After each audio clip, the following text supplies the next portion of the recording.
kemudian ini misinya, ya ada 3 ya misinya ya. Nanti ini jadi PR bagi teman-teman semua untuk bisa menghafalkan, termasuk juga value. Value juga nggak ada yang hafal. Nanti boleh ini, boleh. Ya, 5 value ini ya. Jadi nanti visi, misi, dan value. Deskripsinya nggak usah. Jadi cukup visi, misi, dan value. Oke. Harusnya saya sudah nyiapin banyak karena kirain pada hafal gitu ya. Jadi yang hafal saya kasih hadiah. Ternyata sudah menyerah dulu sebelum dikasih kuis gitu ya. Jadi kita tunda bulan depan untuk hadiahnya ya. Nah, kemarin kita sudah bahas tentang definisi profesional. Kemudian juga sudah bahas ciri-ciri profesionalisme. Kemudian ada juga kita sudah membahas 3 fondasi dasar apa saja. Sudah saya kasih bocoran 1 ya. Ada knowledge apa dan apa. Skill, attitude. Siapa tadi yang jawab? Skill sama attitude? Rahman. Saya kasih hadiah.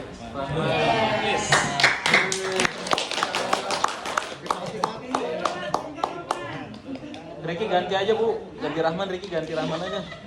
Ya, jadi sudah bisa menyampaikan ada knowledge, skill, dan ada yang bisa bantu saya definisinya apa atau contoh bahasa sehari-hari. Kita nggak usah ngomong yang teoritis ya. Kalau knowledge itu apa, skill itu apa, attitude apa? Silakan, ada yang bisa bantu saya? Ya, silakan Mas. Knowledge, pengetahuan, Skill keterampilan, attitude, etika. Oke, baik. Ini mau dilempar atau? Lempar doang. Ya. Itu diartiin doang. Apa tuh? Diartiin doang. Diartiin. Mau dilengkapin boleh. Ayo, Rick, lengkapin, Rick. Dilengkapin. Dilengkapin, Rick. Iya. Dilengkapin silakan. Definisi. Kalau ini tadi kan terjemah. Sekarang tafsirnya. Oh, Masya Allah. Bukan tafsir ya. Ya. Jadi kalau tadi hanya artinya, tapi ini kita lanjutkan dengan definisi. Definisinya apa? Rick, Pakai contoh juga boleh. Contohnya knowledge itu bagaimana? Ayo, Rick. Dijuantahin lah, Rick. Silakan. Gak apa-apa sampai jam 11:30 tadi doang ya. Silakan, yuk. Khawatirnya nggak ada bekasnya gitu ya, jadi ditambahin ya yang ada. Ini ada yang baru 4 santri. Oh, habis siap. Quran. Jadi Siap. belum tahu. Siap. Udah. Ya, yang belum tahu nyimak dulu ya. Nanti bulan depan kuisnya buat para santri gitu ya. Aman ya? Aman, siap. Oke. Knowledge, skill, dan attitude. Ayo silakan bantu saya untuk mendeskripsikan dengan bahasa teman-teman sendiri. Knowledge itu apa? Tadi sudah diartikan. Knowledge pengetahuan, skill keterampilan, attitude etika. Sebenarnya tepatnya bukan etika ya, sikap mental. Ya, attitude. Perilaku sehari-harian juga bisa gitu ya. Yuk definisinya silakan. Ada bisa bantu? Gak ada? Sudah lupa semua atau gimana? Silakan. Yuk Mas. Bagus ya.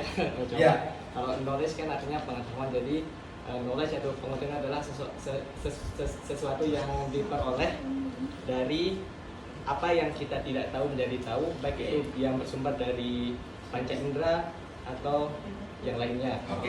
Kemudian kalau skill itu keterampilan merupakan sesuatu yang sebenarnya sudah ada di dalam diri setiap individu dan perlu untuk diasah dan dilatih untuk mencapai yang sudah ada di diri seseorang itu sendiri. Oke. Kemudian attitude, sikap mental itu sama juga sesuatu yang sudah sikap mental sesuatu yang sudah ada juga di diri manusia yang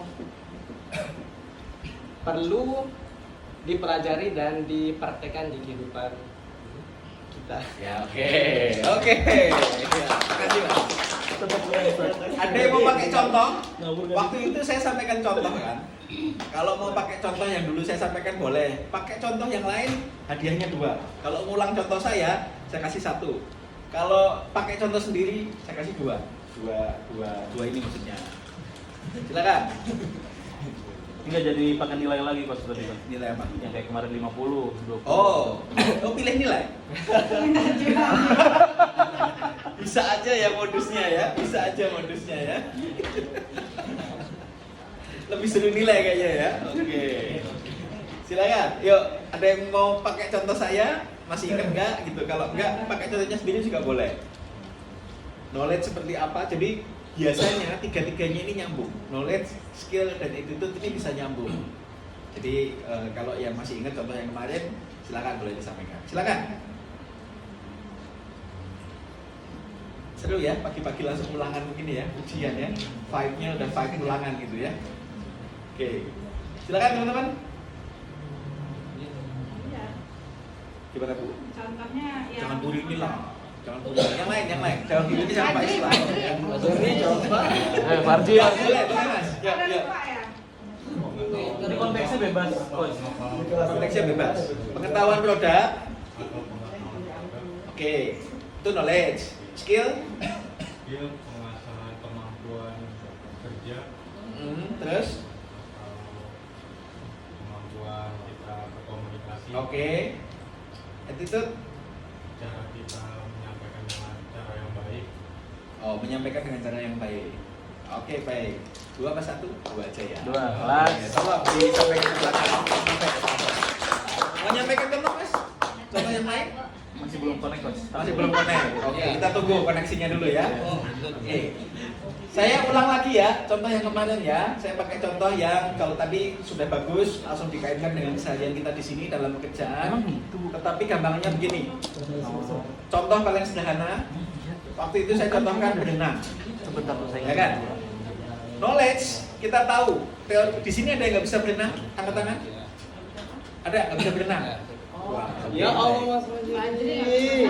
walaupun nggak bisa berenang, tahu nggak caranya berenang? Tahu. Tahu gimana tuh? Ya tangannya digerakin gitu kan. Kemudian ya kakinya bagaimana? Tahu caranya kan? Kira-kira kalau saya cemplungin ke kolam renang, walaupun sudah tahu caranya, itu levelnya knowledge kita baru tahu, tapi belum bisa menjalankan. Nah kalau skill, Oh iya. ya skill itu berarti sudah jadi keterampilan, sudah bisa berenang. Ya, jadi kalau knowledge baru tahu caranya, skill sudah jadi keterampilan, sudah jadi kemampuan, sudah bisa praktek, gampangnya begitu. Knowledge itu tahu teorinya, skill bisa praktek. Kalau attitude, sikap dalam konteks berenang misalnya, ada yang nggak bisa berenang, mau ngajarin nggak? Ada yang nggak bisa berenang, malah diejek.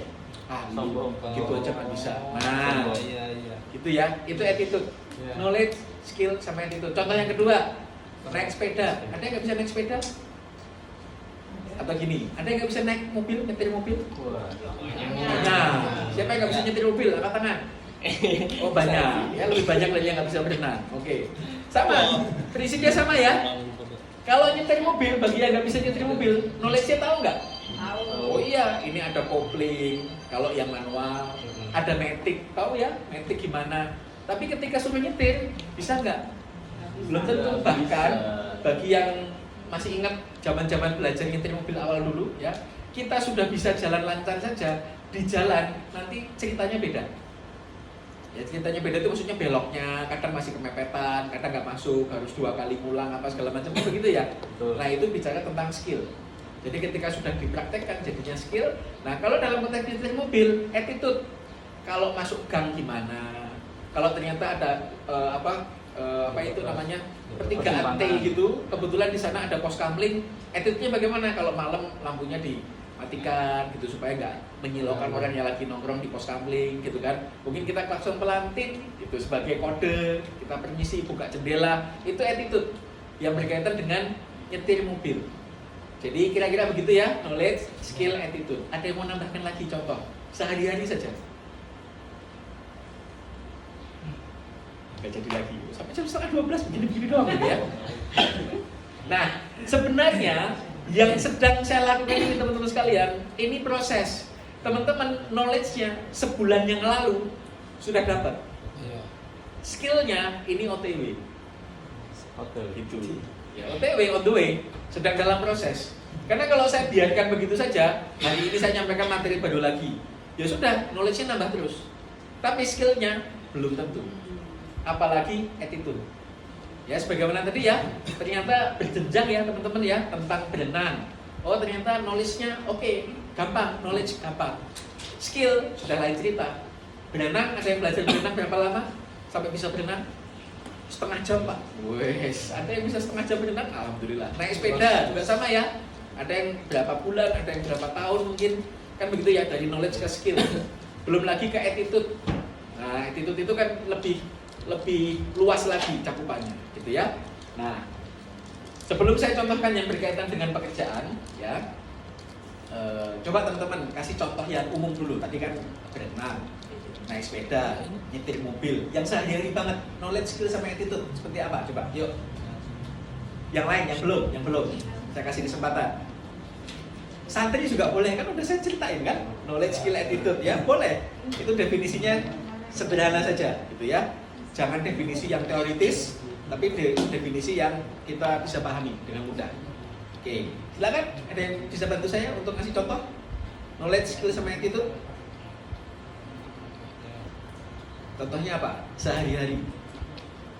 Dalam pekerjaan atau Boleh, pekerjaan boleh, sehari-hari boleh. Contoh yang lain saya tambahin lagi, biar makin susah ngasih contohnya. Olahraga. Kita tahu bahwa olahraga itu sehat, bagus. Itu kan knowledge. Pertanyaannya, yang terlibat olahraga siapa? Yang rutin tiap hari olahraga 1 tahun terakhir siapa?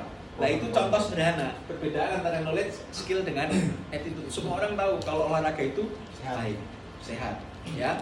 Semua orang juga tahu cara berolahraga bagaimana, mulai dari jalan kaki, jogging, lari, dan sebagainya, gitu kan.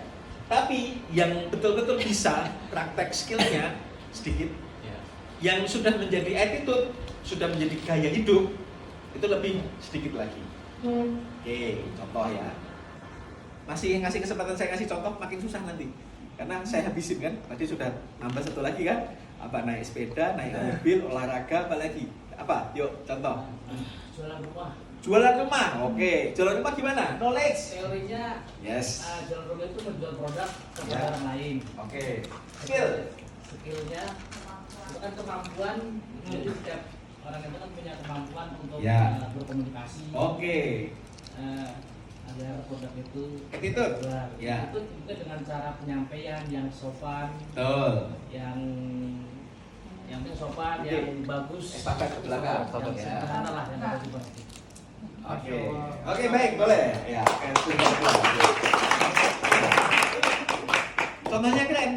Jualan rumah. Kita harus tahu, tadi sudah disampaikan yang produk knowledge gitu ya.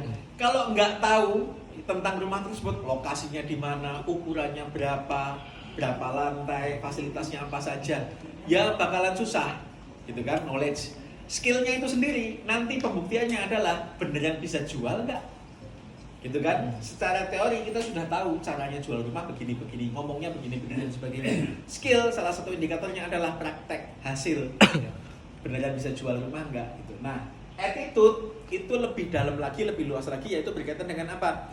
Pas janjian tepat waktu enggak, kalau telat ngabarin dulu enggak, minta maaf enggak kalau terlambat, gitu kan. Ketika lagi komunikasi tadi, cara komunikasinya gimana, cara bicaranya gimana, penampilannya bagaimana, kemudian pilihan kata-kata, gaya bahasa dan segala macam, gitu kan. Terus misalnya terjadi komplain, apa yang dia lakukan, itu kan attitude. Ya, ada yang dikomplain handphonenya dimatiin, cuma centang 2 biru aja, nggak dijawab. Wah, orang mulai sebel. Dulu aja pas mau jualan, ngejarnya luar biasa. Sekarang pas rumahnya udah laku, ada masalah apa-apa, cuma dibaca doang. boleh. Ya, Ini. saya nggak nyebut ya Bu ya. Tapi kalau kerasa alhamdulillah, gitu ya Bu ya. Ya, jadi gabungan dari 3 ini, ya, kalau kita lanjutkan, maka sesuai dengan teorinya, ya. Kemarin sudah kita bahas teorinya ya teman-teman ya. Nah, ini teorinya. Ya. Dan diperhatikan betul bahwa ternyata persentasenya seperti ini. Dan jangan sampai salah paham. Oh, berarti knowledge nggak penting, Pak. Yang paling penting itu attitude, berkali-kali lipat. Skill 2 kali lipat dari knowledge. Bukan begitu cara bacanya. Knowledge itu penting. Skill lebih penting dan attitude jauh lebih penting lagi. 3-tiganya penting. Jadi kayak tadi misalnya, oh berarti kalau saya jual rumah nggak perlu tahu ukurannya berapa, luasnya berapa, lokasinya di mana, bisa nggak jualan rumah? Nggak bisa. Nggak tahu juga etikanya gimana dan segala macam. Makanya kalau dalam bahasa agama, adab mendahului ilmu. Tapi orang punya adab kan harus tahu ilmunya dulu toh. Ya kan, gimana adab terhadap guru itu kan harus belajar dulu. Adab terhadap Quran kan itu ada adabnya kan. Bagaimana kita memperlakukan Al-Quran, mushaf itu kan ada adabnya. Jadi memang betul adab mendahului ilmu. Keberkahan ilmu salah satunya dari adab terhadap guru misalnya begitu. Memang betul. Tapi untuk bisa dapat ini kan perlu knowledge dulu. Kita perlu ngaji dulu.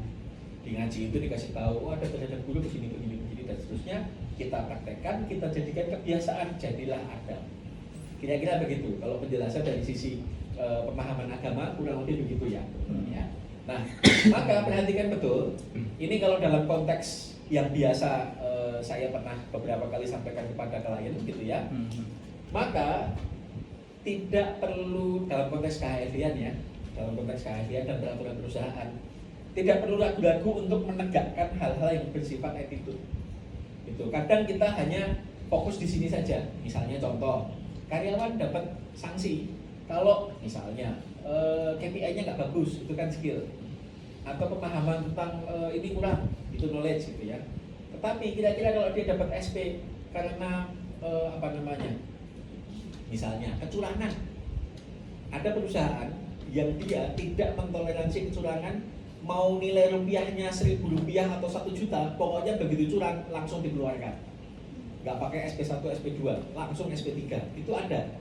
Karena dia sama sekali tidak mentoleransi tentang pelanggaran attitude. Nah ini nanti, tadi saya sudah sampaikan beberapa PR ya. PR yang pertama tadi kan visi misi value dibacakan pada saat briefing. Kalau memang diperlukan ditempel. Saran saya jangan ditempel dulu Bu. Kan kita masih akan bertajam ya. Minimal teman-teman bacakan aja pada saat briefing. Karena nanti kalau ditempel kan nyetaknya besar, kemudian nanti juga pakai figura biayanya besar lah. Sementara kan masih mau kita bertajam ya. Sementara ini kita pakai yang ada dulu sampai dengan sebulan ke depan, sambil perjalanannya nanti kita coba apakah masih perlu dipertajam lagi atau sudah cukup gitu ya. Nah, tetapi kalau kembali lagi ke sini, tadi saya sudah sampaikan ya, visi misi value, berarti pada saat briefing selalu dibacakan. Kemudian lama-lama nanti akan hafal kan, namanya juga tiap hari dibacain, lama-lama hafal gitu kan. Nah, knowledge, skill, attitude juga sama. Teman-teman boleh evaluasi diri. Dalam konteks pekerjaan saat ini, kekuatan dan kelemahan teman-teman itu ada di mana? Di knowledge, skill, atau attitude. Sementara judulnya adalah evaluasi diri. Lakukan masing-masing untuk diri sendiri. Nanti bisa jadi dalam hitungan bulan akan dilakukan evaluasi dari perusahaan.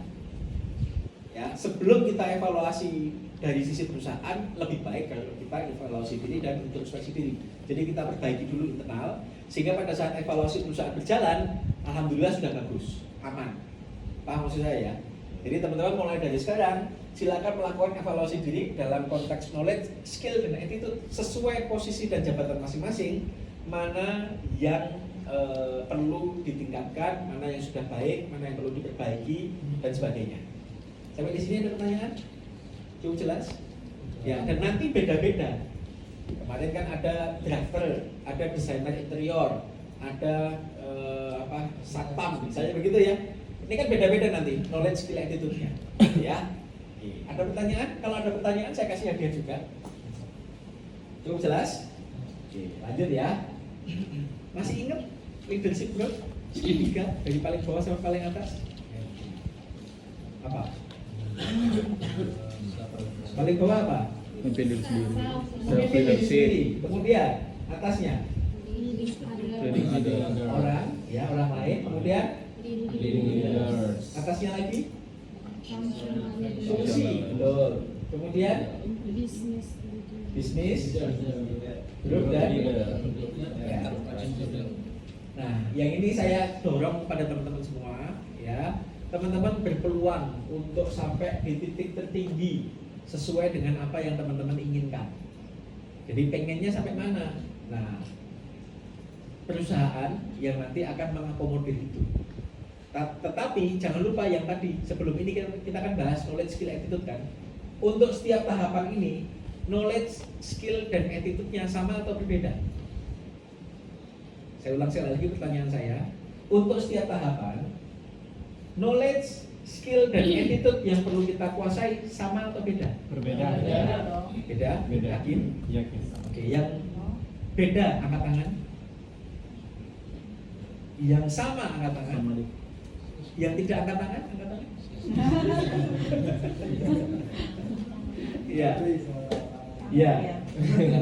Ya, saya cuma mau sensus ringan aja ya gitu ya, supaya teman-teman saya bisa tahu kira-kira bagaimana.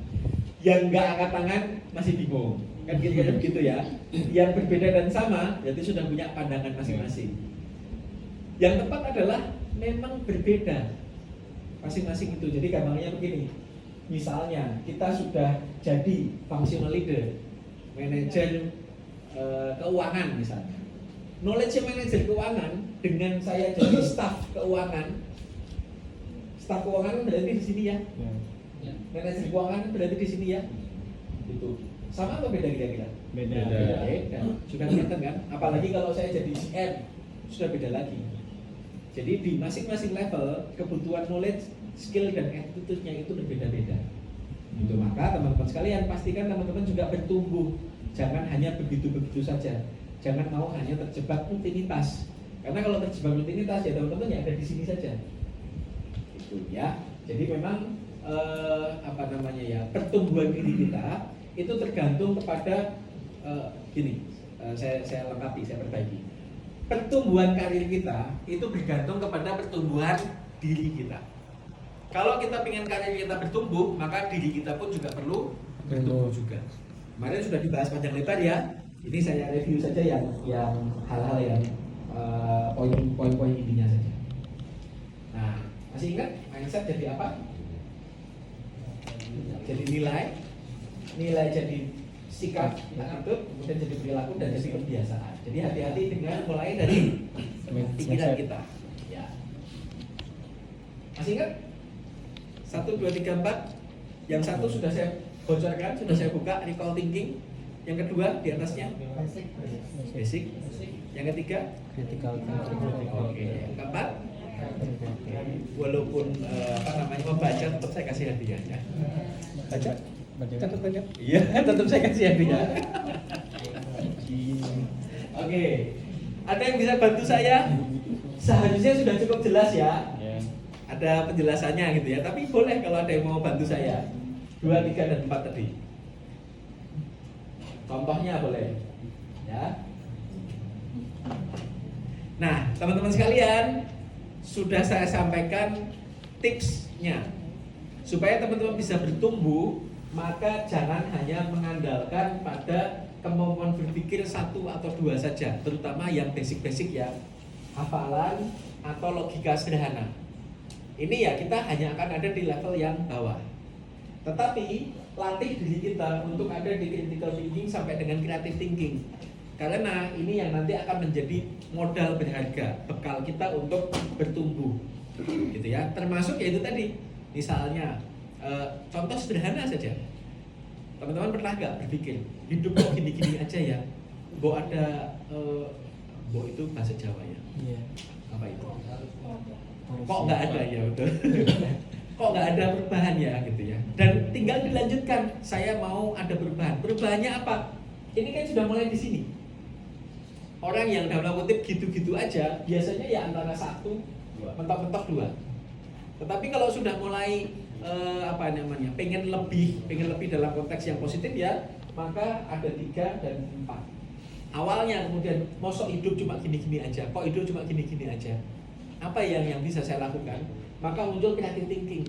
Oh, aktivitas saya sehari-hari begini. Saya masih punya waktu begini. Di kantor ada peluang begini. Oh, ada kesempatan untuk begini dan sebagainya. Creative thinking, critical thinkingnya main lagi. Saya harus gimana? Knowledge, skill, attitude dan sebagainya.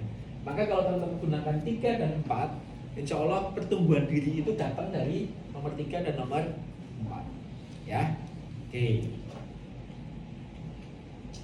Nah, ini saya menggarisbawahi. Dulu sudah sempat saya tanyakan, apakah jawabannya berbeda atau sama? Dulu jawabannya apa? Diem. Sekarang diem juga. Jadi sama atau beda itu? Ya, persepsi. Ya, persepsi teman-teman sekalian. Jadi, mau nggak mau kita memang terpengaruh dengan lingkungan. Lingkungan itu mempersepsikan masalah itu sesuatu yang negatif. Lu cari masalah lo, kan gitu kan? Itu kalau kita lagi mau berantem kan rata-rata kalimat yang muncul pertama kan begitu. Jangan cari masalah lah di sini gitu kan. Nah, dalam definisi manajemen, masalah itu sebenarnya ya satu hal yang netral, biasa saja. Yang kemudian justru menjadi kunci pertumbuhan lagi. Kalau kita tidak menemukan masalah, maka kita tidak melakukan perbaikan. Kalau tidak ada perbaikan, maka tidak ada pertumbuhan. Kita masih sama ya, topiknya bicara tentang pertumbuhan. Dalam konteks diri pun juga sama. Misalnya, saya kemana-mana jalan kaki, nggak punya sepeda motor, gitu kan. Kemudian, tetangga komentar, Mas kemana-mana cuma jalan kaki. Ya, nggak apa-apa. Orang saya juga senang jalan kaki, gitu kan. Ketika itu bagi saya tidak masalah, maka ya sudah, saya di situ saja. Tapi ketika suatu hari, aduh, ini anak sekolahnya agak jauh ini. Kalau saya jalan kaki kemana-mana, nggak kejar waktunya. Berangkat dari rumah pagi banget, karena perjalanannya lama kalau jalan kaki, bisa sampai 1 jam. Mulai muncul masalah kan, bahwa sekolahnya anak jauh kalau jalan kaki. Tapi kalau pakai motor, palingan cuma 10 menit. Nah, dari situ kemudian kita mulai mikir, gimana ya supaya bisa beli motor. Dan ketika kita pakai banyak mikir tadi ya, kritikal sama kreatif ya. Kritikalnya gimana? Aduh, kalau kredit, wah khawatir riba misalnya. Berarti gimana caranya beli motor cash? Sudah beda lagi kan? Kalau tadinya pertanyaannya hanya berhenti pada gimana caranya punya motor, ya. Dan kembali lagi ke attitude. Kalau kita nggak punya attitude positif, nyolong dapat motor nggak? Dapat. Itu motor tetangga kuncinya ada tuh, ketinggalan, kelupaan, angkot sudah, kan begitu. Nah sayangnya ya banyak orang yang memang nggak punya attitude itu, sehingga solusinya solusi yang tidak solutif, gitu kan. Tadi itu ya, pengen punya motor, nggak punya uang, kreatif thinkingnya mentok, attitude-nya jelek, akhirnya apa? Solusinya cuma nyolong. Nah kan bahaya. Walaupun kembali lagi, ternyata ketika dia menekuni profesi menjadi maling motor, pakai critical thinking sama creative thinking nggak? Ternyata pakai juga gitu. Jadi suka nggak suka, mau nggak mau, kita harus pakai critical sama kreatif. Nah makanya saya dorong jangan dipakai untuk yang negatif. Penipu pakai creative thinking nggak? Pakai. Masalahnya itu. Jadi suka nggak suka, mau nggak mau, kita harus pakai critical sama creative thinking. Mendingan dipakai untuk hal yang baik, yang positif, gitu ya. Ya, kembali lagi tadi ke contohnya. Jadi ketika saya baru muncul adanya masalah bahwa saya pengen atau perlu punya sepeda motor, maka baru ada keinginan, ada perubahan perilaku. Mungkin berarti saya nyari kesempatan untuk promosi di kantor, gitu kan. Bagaimana supaya saya bisa dapat gaji yang lebih besar lagi. Saya dapat bonus, gajinya tetap nggak masalah, tapi saya dapat bonus. Yang tadinya mungkin kita sebagai staff di kantor, kemudian mulai mikir, apa saya ngelamar ke marketing aja ya? Mungkin nanya-nanya, Bu bisa nggak saya geser dari staff ke marketing, misalnya begitu. Karena kita sudah mulai kepikiran, ada masalah yang perlu kita selesaikan. Jadi masalah itu sebenarnya netral. Ya, sekali lagi, masalah itu netral. Bukan satu hal yang negatif. Ini yang perlu kita ubah dulu. Karena persepsinya, makanya pada diem ketika ditanya apakah di Bali Tropikal banyak masalah? Pada ragu-ragu kan? Nanti dibilang banyak masalah, berarti ini perusahaannya bermasalah gitu ya. Sebenarnya kalau kita bicara dalam konteks manajemen, semua perusahaan bermasalah. Hanya kemudian, memang kan bahasanya begitu ya, misalnya ada headline di berita online gitu kan, bank ini bermasalah. Nah itu kan persepsinya, masalahnya sebenarnya lengkapnya adalah masalahnya terlalu besar, tidak bisa diselesaikan dan berdampak buruk ke yang lain. Tetapi sebenarnya kalau esensi dari masalah, tiap hari kita menghadapi masalah. Bahkan ketika nggak ada komplain sekalipun, rumah yang nggak terjual, masalah nggak? Masalah. Ya sehingga kembali lagi ya definisinya ya, Maka kemudian kalau teman-teman merasa bahwa tidak ada masalah, maka itulah masalah terbesar. Ya. Nah, kemarin sudah saya contohkan. Ada yang mau bantu saya lagi untuk menceritakan ulang case study atau studi kasus yang kemarin sudah saya sampaikan. Waktu itu saya cerita tentang kecelakaan gitu ya. Tapi kalau mau cerita yang lain juga boleh. Jadi kalau ngulang cerita saya seperti biasa ada berapa? Oh masih 2. Jadi kalau ngulang cerita saya kasih 1. Tapi kalau punya cerita baru, versi baru saya kasih 2. Yuk silakan. Bedanya masalah dan persoalan itu apa? Itu kemarin masih ingat cerita saya? Saya yakin enggak? Ada yang masih ingat cerita saya? Yang tentang kecelakaan. Nah kecelakaan boleh. Jadi masalahnya itu kalau ada kecelakaan kita hanya melihat saja itu menjadi masalah. Ya masalah adalah sesuatu yang mendorong kita untuk Tidak. Oke, lanjut. Kalau persoalan, kalau ada kecelakaan kita ikut nimbrung di situ, ikut membantu. Nah itu di situ menjadi persoalan. Oke. Boleh, saya kasih 1 mas. Ada yang mau menganggapin? Silakan mas. Ya. Jadi esensi dari masalah adalah mendorong kita untuk bertindak. Ya contoh dalam keseharian ya, ada nggak rekan kerja kita yang sering terlambat misalnya? Ada.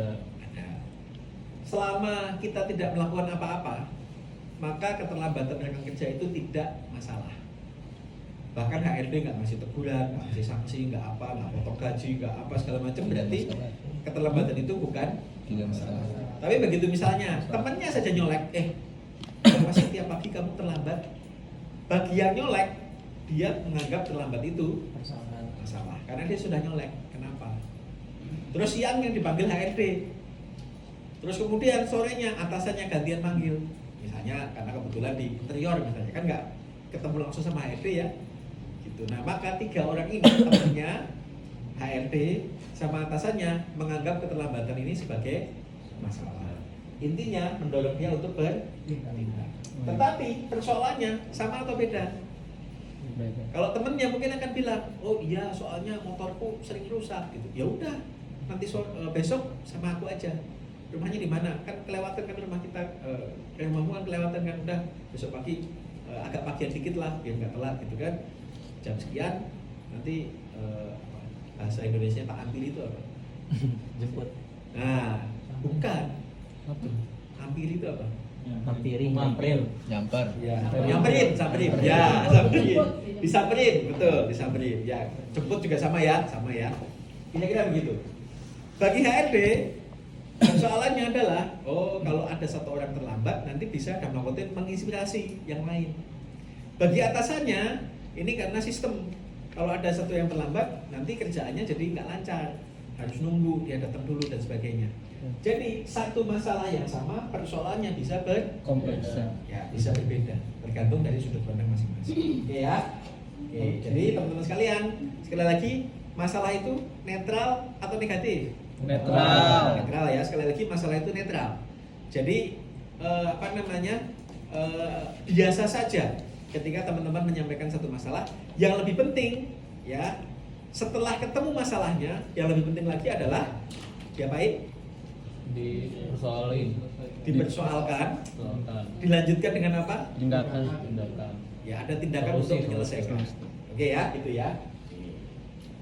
Nah, jadi intinya ini ya, definisinya kemarin sudah kita bahas.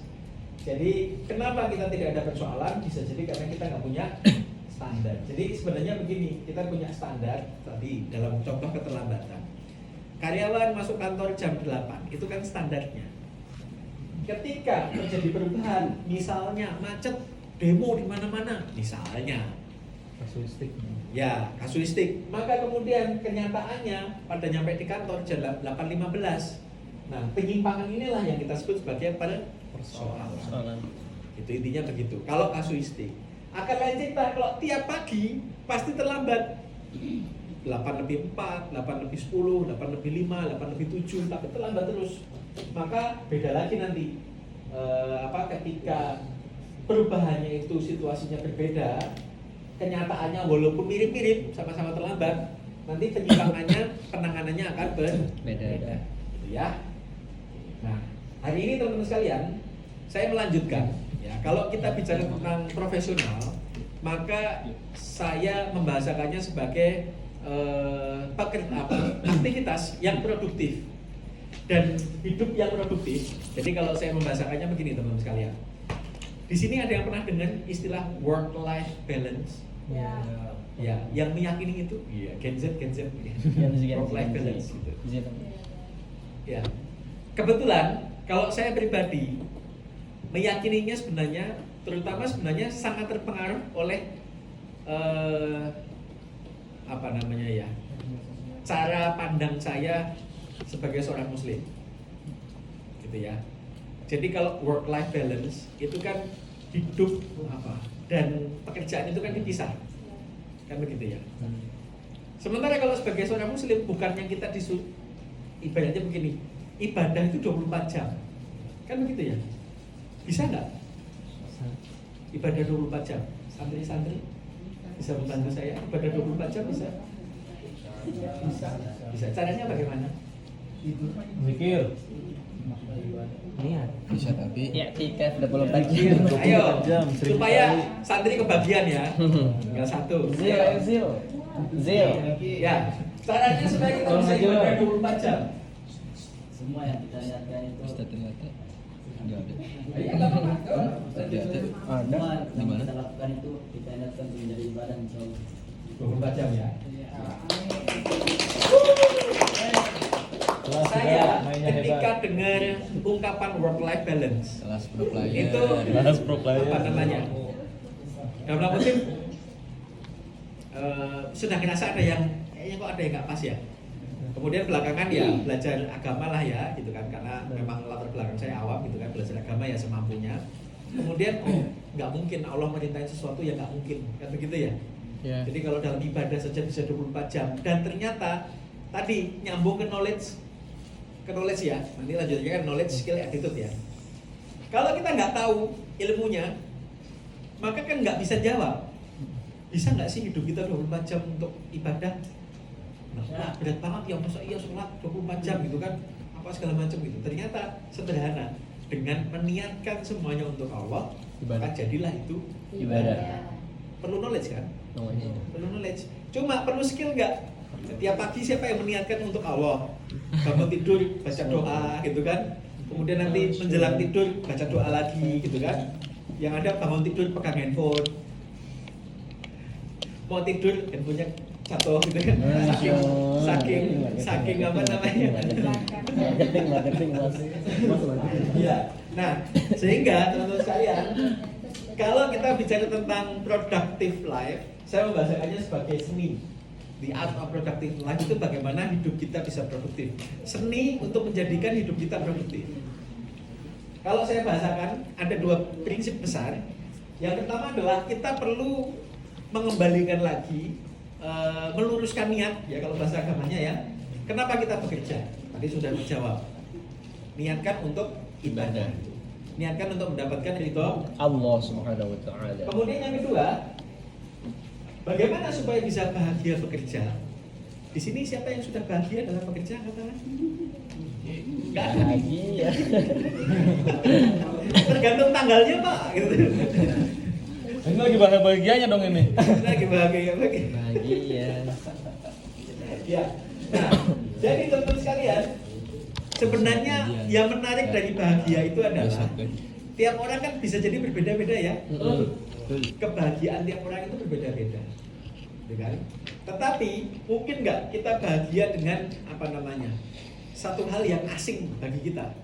Jadi sebenarnya kalau saya definisikan bahagia itu karena kita sudah terbiasa dan hal tersebut jadinya jadi rutinitas. Dan ketika jadi rutinitas maka kita nyaman di situ. Itulah. Nanti kita bahas ya kalau lebih detail ya. Tapi kalau kita breakdown lagi bagaimana supaya bahagia bekerja, ada 3 aspek. Pertama kita punya mentalitas pemenang. Kemudian yang kedua kita bersikap proaktif. Dan yang ketiga adalah kita berkomunikasi secara efektif. Karena kenapa 3 hal ini kita bahas? Jadi yang pertama mentalitas pemenang, winner mentality, itu bicara tentang diri kita.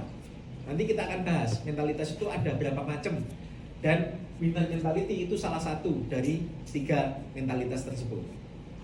Kalau kita punya mentalitas pemenang, gampangnya begini, kita punya masalah seberat apapun itu jadi kayak bukan masalah besar gitu loh. Easy. Kalau punya mentalitas pemenang. Tapi kalau mentalitasnya, kalau winner, kebalikannya apa bahasa Inggrisnya? Loser. Loser. Kalau Pecundang, punya loser pecundang. mentality, masalah kecil itu bisa jadi Besar. ya. Itu yang pertama. Jadi kalau kita bicara tentang bagaimana supaya kita bisa bahagia, maka bermula dari mentalitas kita. Dengan kata lain, ini attitude. Ini sebenarnya levelnya attitude ini. Kemudian yang kedua, bersikap proaktif itu sikap kita ketika merespon apapun. Jadi kalau proaktif nanti akan ada istilahnya. Jadi ada reaktif dan ada responsif. Ya. Kalau ada sesuatu itu kan kita pasti merespon ya. Nah, maka lawan yang proaktif itu adalah reaktif. Jadi begitu dihubungkan sesuatu langsung wah apalagi nih, itu reaktif. Nah, kalau proaktif nanti kita bahas secara lebih detail. Proaktif itu sebelum kita merespon, kita mengolah dulu dan kemudian memutuskan respon mana yang paling tepat. Itu namanya proaktif. Nanti kita bahas lebih detail. Dan yang namanya bekerja, mungkin nggak kita kerja sendirian? Nggak mungkin.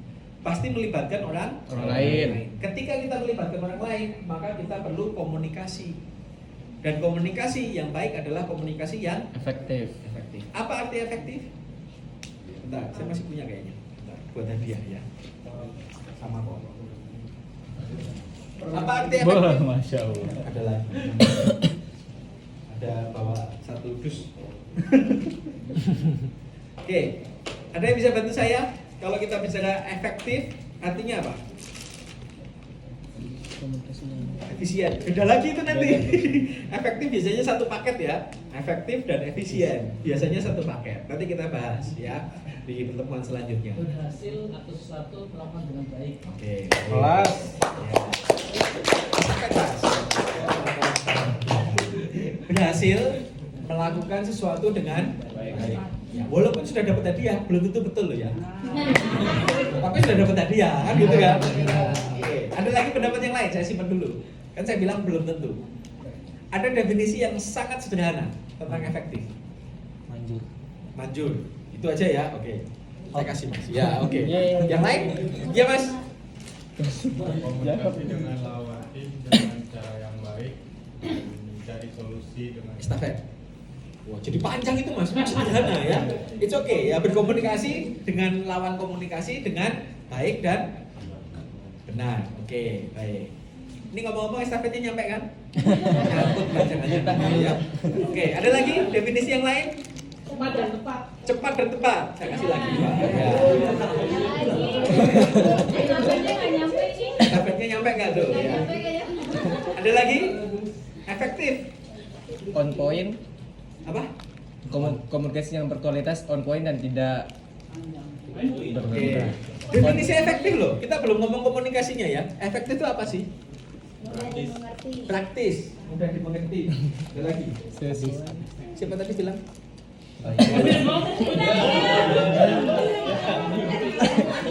Apa Pak? Simple. Oke. Sekali lagi dapat hadiah belum tentu benar loh ya. Oke baik. Saya jelaskan ya teman-teman ya. Sebenarnya yang disebut sebagai efektif itu kalau dalam persepsi manajemen adalah tujuannya tercapai. Titik. Itu efektif. Gitu ya.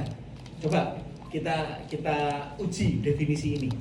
Apa yang biasanya pakai efektif itu gimana? Dalam kalimat sehari-hari. Berangkat kerja. saya mau pergi kerja. Efektif. Ya, nyampe tempat kerja itu kalau efektif. Dan kembali lagi tujuan itu akan sangat menentukan tindakan kita. Kalau tujuannya adalah yang penting nyampe tempat kerja, bisa telat, bisa ini. Tapi kalau kita definisikan tujuan kita, saya nyampe tempat kerja 15 menit sebelum waktunya. Itu nanti kita bisa ngukur efektif atau tidak. Tujuannya tercapai atau tidak. Esensi dari efektif, tujuannya tercapai atau tidak. Kalau tercapai efektif.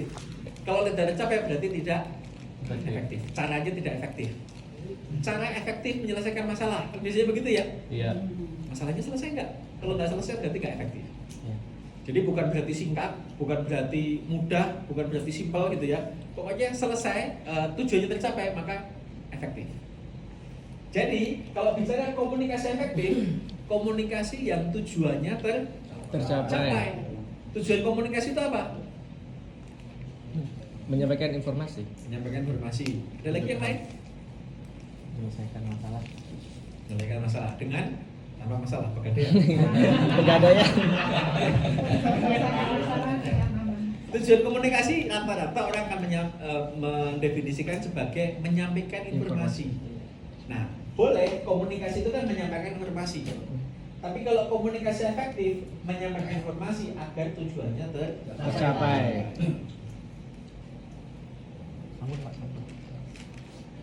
Tolong bukain maksudnya. Oh, bukan. Apa? Habis, Ya, kira nggak ada. Tolong buangin. Iya Pak. Belum dikasih tahu Pak. No komunikasi. Nggak ada komunikasi. Miskomunikasi. Sini gue buangin. Udah saya simpan nanti sebulan. Saya ngomong apa padahal? Ngomong apa? Ngomong ada komunikasi nggak? Tidak ada. Komunikasi batin. udah paham. Nanti kita bahas ya. Ternyata teman-teman sekalian, kita tidak bisa tidak berkomunikasi. Jadi kalau Bu ini gimana? Bu ini diem aja. Tetap berkomunikasi itu. Tapi bisa jadi tidak efektif. Jadi kalau komunikasi sebenarnya kita tidak bisa tidak berkomunikasi. Jadi saya diem aja tadi itu, nggak ngomong apa-apa. Kan ini berdua nih yang bingung kan, suruh buangin, gitu. Nggak disimpan aja gitu, berantem aja dua orang ini. Ya bisa sangat efektif ketika saya bilang, Mas minta tolong ini disimpan, nanti kalau pas break dibuang ya. Sudah gitu aja, selesai dalam satu kalimat pendek, hanya beberapa detik saja selesai. Tapi kalau kemudian saya cuma serahin begitu saja, ya multitafsir. Yang multitafsir itu bisa kemudian tidak efektif. Nanti kita bahas secara lebih detail ya. Sekarang kita bahas satu-satu tentang kenapa kita bekerja. Ada sebuah bagan ya yang kurang lebih begini. Jadi ada empat aspek ya. Orang itu ternyata berbeda-beda motivasinya bekerja. Melihat pekerjaan sebagai apa, harapannya terhadap pekerjaan dan yang dicari dari pekerjaan itu apa itu ternyata berbeda-beda. Dan ternyata ada 3 level. Tadi sudah sempat ngomong. Level yang paling bawah. Ada yang kategorinya adalah asal kerja. Ada yang mencari karir dan ada yang panggilan hidupnya. Gitu ya. Nanti terakhir saya tampilkan ini bagian dari siapa. Sebenarnya ini bagian dari profesor di Amerika yang kemudian disesuaikan oleh namanya apa nama yang beliau menyesuaikan karena beliau seorang muslim dengan modifikasi dengan sudut pandang seorang muslim gitu ya. Nah, ini nama profesornya. Jadi, ini nanti kita jadikan sebagai sarana evaluasi diri lagi. Jadi, topik utamanya hari ini adalah PR dan evaluasi diri. Jadi PR-nya nanti dicatat ya, apa saja PR-nya. Kemudian juga ada beberapa evaluasi diri tadi. Teman-teman tadi evaluasi diri apa saja tadi? Apa yang perlu dilakukan teman-teman? 3 aspek tadi ya. Evaluasi diri tentang knowledge, attitude. Nah, nanti juga evaluasi diri juga. Sebenarnya saat ini teman-teman ada di level asal kerja, nyari karir atau menjadikan pekerjaan itu sebagai panggilan hidup. Gitu ya. Sekali lagi evaluasi diri. Jadi setelah nanti semuanya tertampilkan jangan ada yang lo asal kerja kan lo gitu, jangan. Ya. Nggak usah komentar ke teman kanan kirinya. Buat diri sendiri saja. Oke ya. Walaupun ciri-cirinya kelihatan jelas, nggak usah diomongin ya. Oke, kita bahas satu-satu. Jadi kalau ada orang yang dia asal bekerja, motivasinya bekerja itu adalah gaji atau bayaran. Dan ini dibalik. Kalau nggak ada gaji atau bayarannya nggak sesuai, kira-kira motivasinya gimana? Melemah. Nggak ada motivasi. Kok ketawa sih? Melemah ya? Motivasinya melemah nggak ada. Benar motivasi. Kontreng ya. Jadi begitu. Ini cara bacanya begitu ya teman-teman ya. Maaf, kalau pengalaman maksudnya kemana ya? Dari Nanti pengalaman. kita lihat ya. Kalau saya simpan dulu pertanyaannya Bu ya, nanti saya jawab. Kalau dia kemudian masih di kategori yang paling bawah ini ya, level terbawah, bekerja sebagai apa? Memenuhi Kebutuhan itu. kebutuhan hidup. Harapannya dalam bekerja itu apa sih? Nggak ada. Ya pokoknya yang penting gajinya sesuai, cukup untuk memenuhi kebutuhan hidup, ya sudah, kerja saja. Dan yang dicari apa? Ada yang bisa kasih ini kalau bisa? Saya kasih hadiah. Ini bahasa sehari-hari. Apa BL? Baru lahir. Alhamdulillah, besok libur.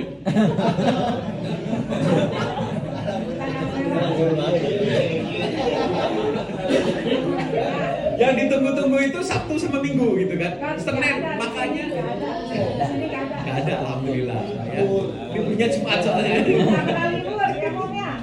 Jadi teman-teman sekalian, makanya ada istilah kan, teman-teman mungkin pernah dengar I hate Monday, ya udah Senin lagi gitu kan. Karena ya ini.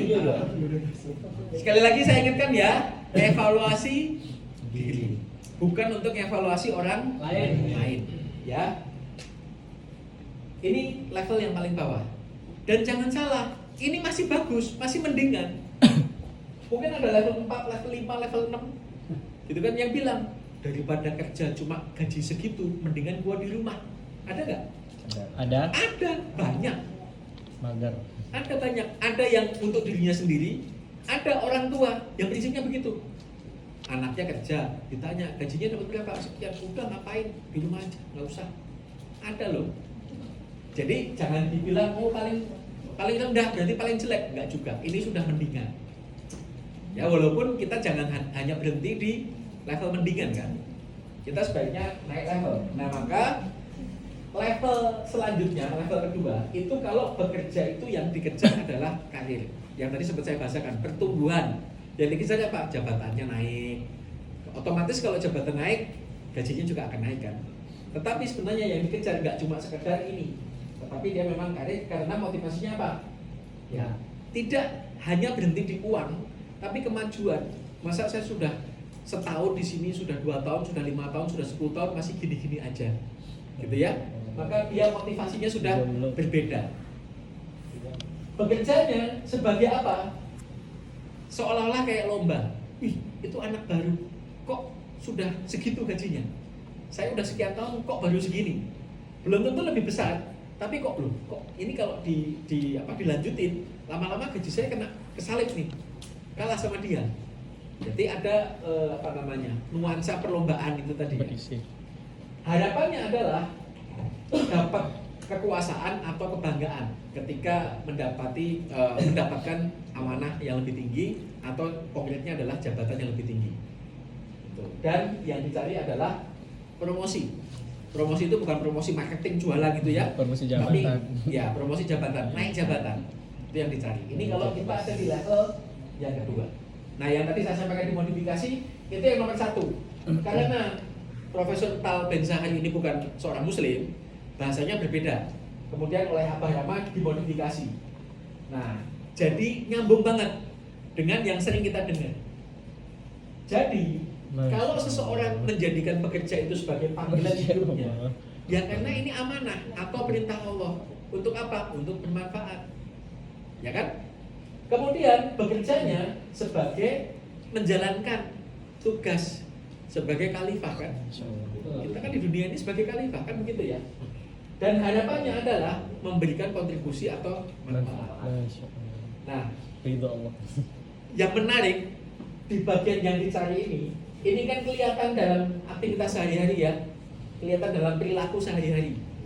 Dan kembali lagi, tidak untuk mengomentari temennya, kita lihat ke diri kita sendiri, gitu ya. Kira-kira kalau yang nomor 1 yang dicari apa? Ridho Allah Subhanahu wa taala. Tapi kan sekali lagi, ini kelihatan orang nyari ridho Allah itu gimana sih perilaku sehari-harinya? Nah, risetnya menyatakan yang dicari adalah, kan logikanya begini ya, kalau kita nyari ridho Allah, makin banyak ridhonya, makin semangat nggak kita? Semangat. Makin seneng nggak? Senang. Nah, pertanyaannya, ketika kemudian dalam bekerja, kita memang betul-betul menyadari bahwa ini amanah, bahwa ini panggilan hidup kita gitu kan, bahwa kita banyak berkontribusi dan banyak manfaat gitu ya. Makin banyak manfaat, logikanya dalam kerjaannya makin banyak atau makin sedikit? Banyak. Makin banyak. Masuk nggak logikanya? Konkretnya, ketika makin banyak tugas, makin senang apa enggak? Senang. Harusnya, kalau ada di level Harusnya. tertinggi.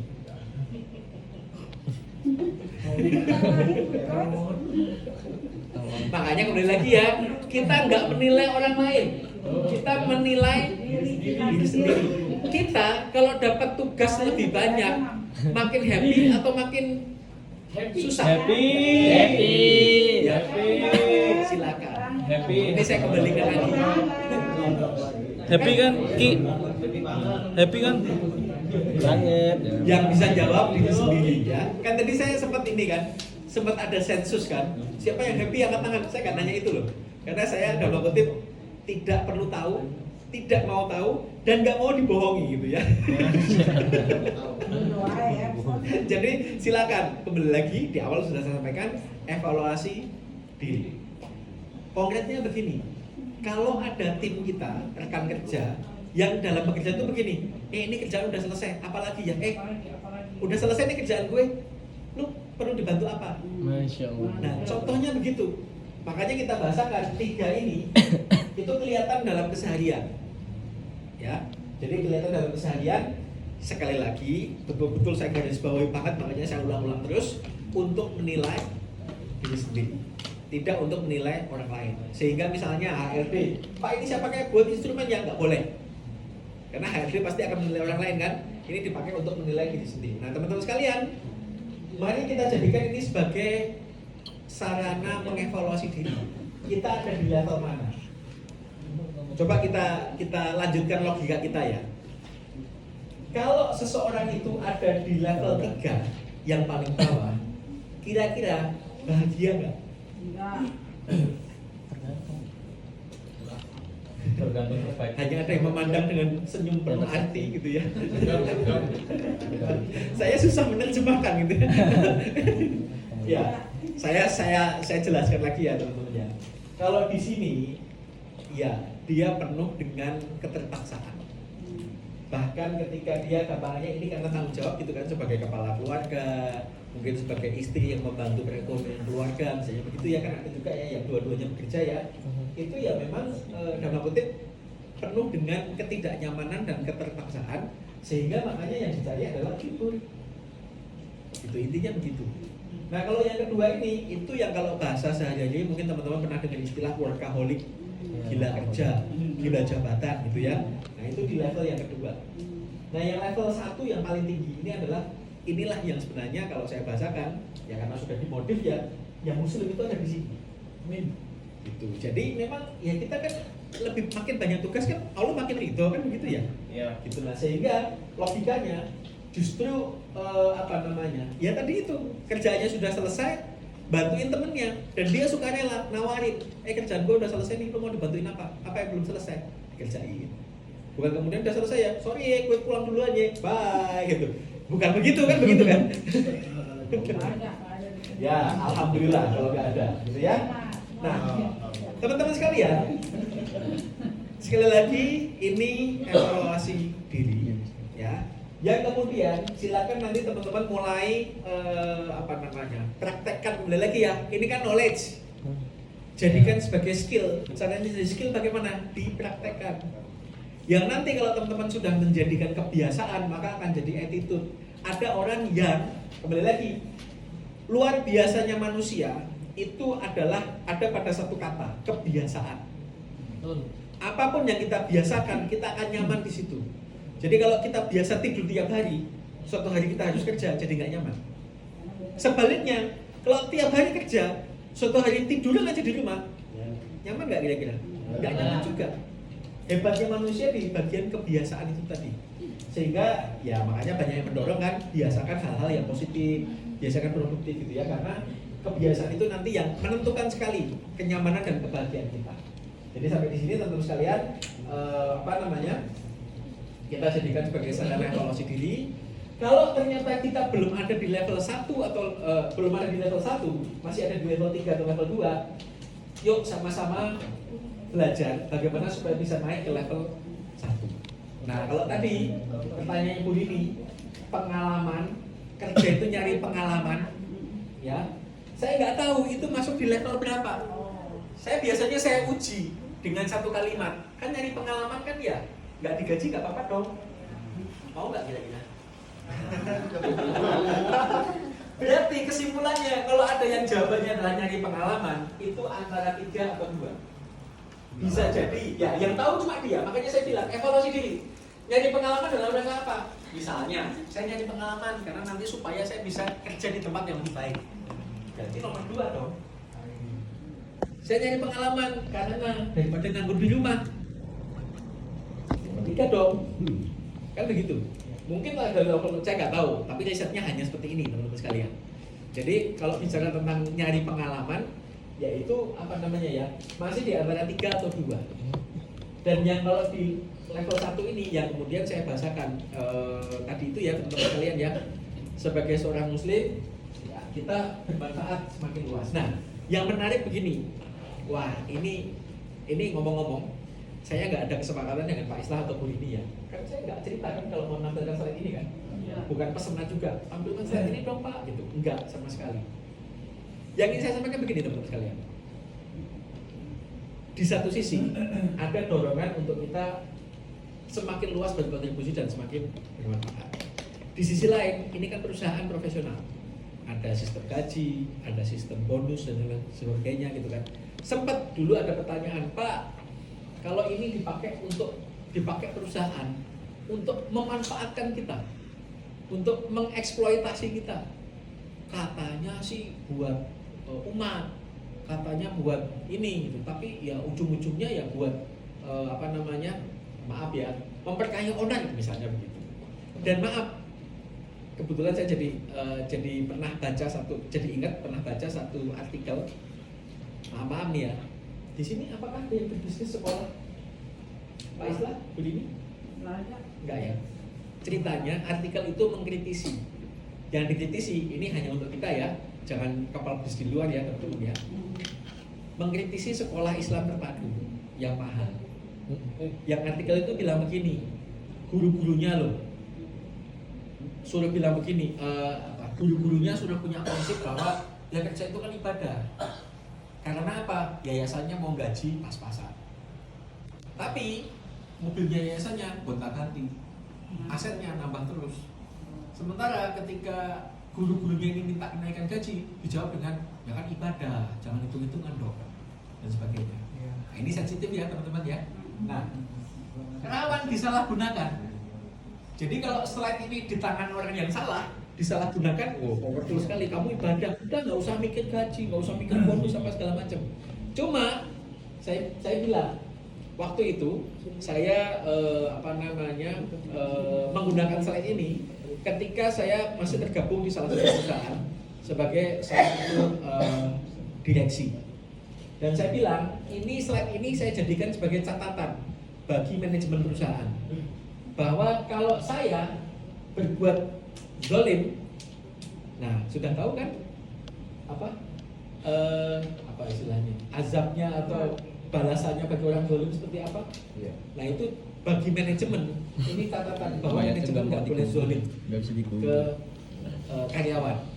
Intinya begitu. Jadi sekali lagi ini bukan pesanan dari Bu Lini atau Pak Islah gitu ya, tetapi ini memang bahkan saya jadikan sebagai pegangan saya sendiri ketika saya bekerja itu yang dan memang ini pengalaman pribadi ya, saya cerita pengalaman pribadi sendiri saja ya, godaannya memang begitu, selalu akan tertarik ke sini, malah cuma dikasih segini masa gitu amat sih, masa saya harus sampai segitunya gitu kan.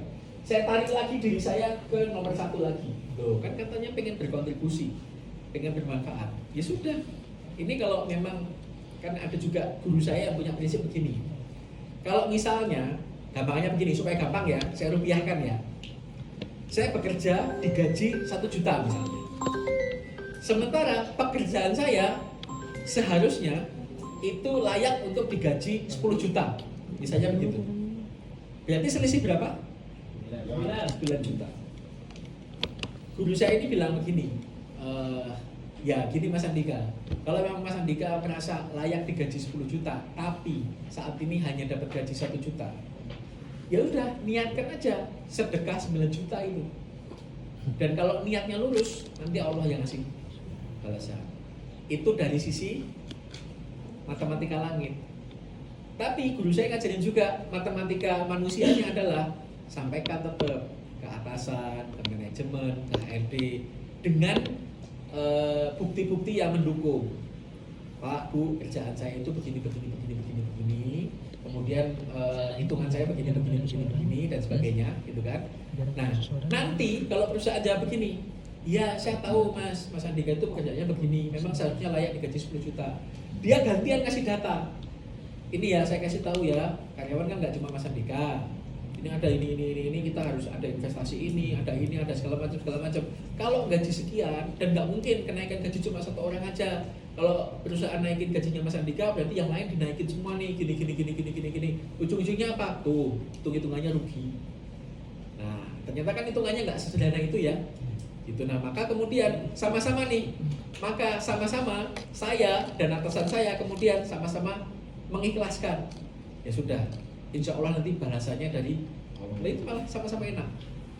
Sampai di sini bisa diikuti teman-teman. Jadi sekali lagi yang ingin saya sampaikan di sini bukan pembenaran atas apa istilahnya ya, ketidakadilan gitulah ya. Dan juga jangan sampai teman-teman juga diem ketika merasa diperlakukan dengan kurang fair, kurang adil. Disampaikan saja. Nanti ada kaitannya juga dengan yang tadi ya, komunikasi efektif. Nanti kita bahas komunikasi efektif itu seperti apa. Salah satu komunikasi efektif adalah seperti ini tadi. Saya membahasakan secara sederhana begini. Salah satu indikasi komunikasi efektif adalah curhat atau curcol tentang kerjaan yang paling bagus itu ke atas, jangan ke samping apalagi ke bawah. Artinya bagaimana?